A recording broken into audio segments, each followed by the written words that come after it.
Hey guys, kain tayo. Kain tayo guys, yung niluto nating sardinas at pichay. So, ayan. Okay, let's go.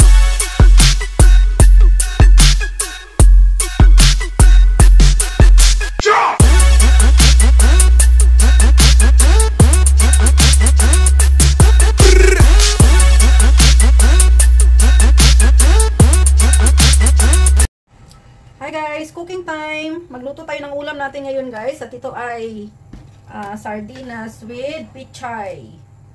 So, mag-start na tayo ng isa. Ayan, may bawang tayo. Saka sibuyas. So, na-miss ko kasi guys yung sardinas at saka pichay.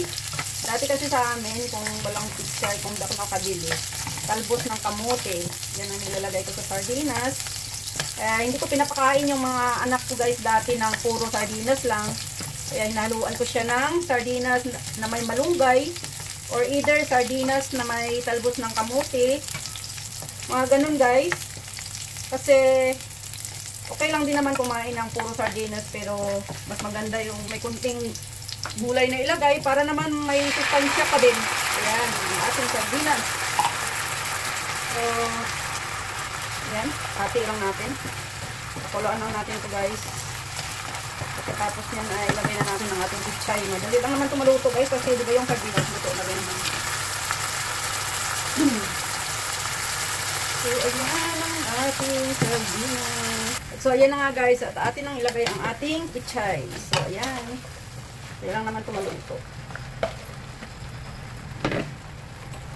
Pichay at sardinas. Okay ng pang-ulam natin for today. Sarap ng ating ulam today guys. Minsan kasi nakakamiss din yung mga ulam natin sa probinsya. Kaya, so ayan guys. At nahalo na natin. So, takpan na natin guys. Mga 2 minutes okay na yun guys. Yan, takpan na natin. So ayan guys, tingnan na natin. So ayan ang ating sardinas with pichay. So ayan guys, at ito ay ready na. Ready na ang ating ulam for today guys. Ayan. Yummy, yummy.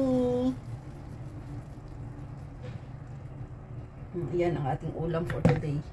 Thank you so much for watching. Hey guys, kain tayo. Kain tayo guys, yung niluto nating sardinas at pichay. So ayan. Ang ating food for today at mangga ang ating dessert. So, ayan guys. Kumakam pa yung mga ano. Ayan. Kain tayo guys. Ayan guys. Sardinas with pichay. Yan muna ulam natin ngayon guys. Kasi na-miss ko ang sardinas at pichay. Or kung anong gulay man. Pwede kahit anong gulay. Basta